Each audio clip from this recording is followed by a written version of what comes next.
ভারতের আদানি গ্রুপের সঙ্গে বিদ্যুৎ চুক্তি পর্যালোচনা ও যাচাই বাছাইয়ে একটি তদন্ত কমিটি গঠনের নির্দেশ দিয়েছে হাইকোর্ট। এছাড়া পুনর্বিবেচনার সুযোগ না থাকলে দেশের স্বার্থবিরোধী এই চুক্তি কেন বাতিল করা হবে না তা জানতে রুল জারি করেছে আদালত। দুপুরে বিচারপতি ফারাহ মাহবুব ও বিচারপতি দেবাশিস রায়চৌধুরীর হাইকোর্ট বেঞ্চ চুক্তির বিষয়ে একটি রিটের ওপর প্রাথমিক শুনানি শেষে এসব আদেশ দেন। রিটকারী আইনজীবী শুনানিতে বলেন, এই চুক্তিতে বাংলাদেশের স্বার্থ রক্ষা হয়নি। ভারতীয় প্রতিষ্ঠান আদানির স্বার্থই দেখা হয়েছে। এই চুক্তিকে প্রতারণামূলক বলেও আখ্যা দেন আইনজীবী। পরে হাইকোর্ট এই চুক্তির সকল নথি 1 মাসের মধ্যে দাখিল করার নির্দেশ দেয় এবং 1 মাসের মধ্যে একটি বিশেষজ্ঞ কমিটি গঠন ও 2 মাসের মধ্যে প্রতিবেদন হাইকোর্টে দাখিলের আদেশ দেয়। এ সময় সবার আগে দেশ উল্লেখ করে দেশের স্বার্থ রক্ষার ওপর গুরুত্ব দেয় হাইকোর্ট বেঞ্চ। আদানি গ্রুপের সাথে যে দর কষাকষি হয়েছিল সেই দর কষাকষি সংক্রান্ত যত মিনিট আছে এবং যত আপনার তথ্য উপাত্ত আছে, ডকুমেন্টস আছে, সেইগুলা 1 মাসের মধ্যে আদালতের সামনে উপস্থাপনের জন্য নির্দেশ দিয়েছেন এবং একটা কমিটি গঠন করতে নির্দেশ দিয়েছেন, হাই পাওয়ার্ড কমিটি। এ বিষয়ে আরো বিস্তারিত জানাতে হাইকোর্ট চত্বর থেকে যোগ দিয়েছেন সহকর্মী জাহিদুল বাশার। জাহিদুল বাশার, অত্যন্ত আলোচিত একটি বিষয় আদানি গ্রুপের সঙ্গে বিদ্যুৎ চুক্তি। এ বিষয়ে হাইকোর্ট আজ নানা দিক নির্দেশনা দিয়েছে, রুল জারি করেছে। আপনি হাইকোর্ট চত্বরে রয়েছেন, সেখানকার সর্বশেষ জানাবেন।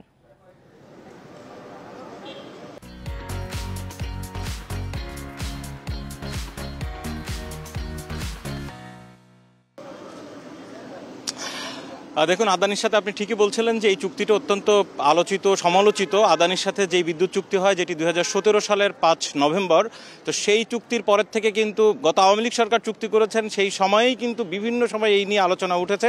হাইকোর্টে একজন আইনজীবী ব্যারিস্টার আব্দুল কাইয়ুম, যিনি কিছুক্ষণ আগে কথা বলছিলেন, তিনি এই রিটটি দায়ের করেছেন এবং তিনি এই রিট দায়ের করার পেছনের যে যুক্তি দেখিয়েছেন যে এই যে এটি নিয়ে প্রশ্ন তোলা, এখানে কোনো দুর্নীতি হয়েছে কিনা, দেশের স্বার্থহানি হয়েছে কিনা, এবং সেই ক্ষেত্রে আদানি বা ভারতীয় যে শিল্প প্রতিষ্ঠান আদানি গ্রুপের স্বার্থ সবচেয়ে বেশি রক্ষা হয়েছে, এখানে দর কষাকষি করে আসলে এই চুক্তিটি হয়েছিল কিনা, এই সব বিষয়গুলো নিয়েই কিন্তু তিনি এই রিটের মধ্যে এনেছেন। তো আজকে আদালতে এই বিষয় নিয়ে প্রাথমিক শুনানি হয়েছে। এই শুনানির আগে, অর্থাৎ এই রিট করার আগে, এই আইনজীবী তিনি কিন্তু বিদ্যুৎ সচিব এবং পিডিবির চেয়ারম্যান সহ সংশ্লিষ্ট কয়েকজনের প্রতি নোটিশ জারি করেছিলেন যে এই বিষয়টি পর্যালোচনা করার জন্য, কিন্তু কোনো ধরনের উদ্যোগ দেখতে না পেয়েই তিনি হাইকোর্টের দ্বারস্থ হয়েছেন এবং আজকে বিচারপতি ফারাহ মাহবুব এবং দেবাশিস রায়ের যে হাইকোর্ট বেঞ্চ, সেখানে এটি শুনানি হয় এবং শুনানিতে এই বিষয়গুলো উঠে আসে। সেখানে একটি রুল জারি করা হয়েছে, একই সাথে কয়েকটি নির্দেশনা দেওয়া হয়েছে। রুলটি হচ্ছে যে যদি ন্যায্যতার ভিত্তিতে এই চুক্তি পুনর্বিবেচনার সুযোগ না থাকে তাহলে এটি কেন বাতিল করা হবে না, সেটি জানতে চাওয়া হয়েছে। একই সাথে নির্দেশনা দেওয়া হয়েছে যে চুক্তি করার পূর্বে যে সমস্ত নথিপত্রগুলো আসলে বাংলাদেশের পক্ষ থেকে ঘেঁটে দেখা হয়েছে, সমস্ত নথিপত্রগুলো যেন এই আদালতে প্রতিবেদন আকারে দাখিল করা হয় এবং একটি হাই পাওয়ার্ড কমিটি করার কথা বলা হয়েছে, যেখানে আন্তর্জাতিক জ্বালানি বিশেষজ্ঞরা থাকবেন এবং দেশীয়রা থাকবেন। তাদের একটি কমিটি করে তারা আসলে এই চুক্তির পুরো বিষয়টি পর্যালোচনা করবেন এবং আগামী 2 মাসের ভেতরে তারা প্রতিবেদন দাখিল করবেন। একই সাথে এই চুক্তির ক্ষেত্রে কোনো অনিয়ম হয়েছে কিনা সেই বিষয়টিও কিন্তু দেখার নির্দেশনা দেওয়া হয়েছে।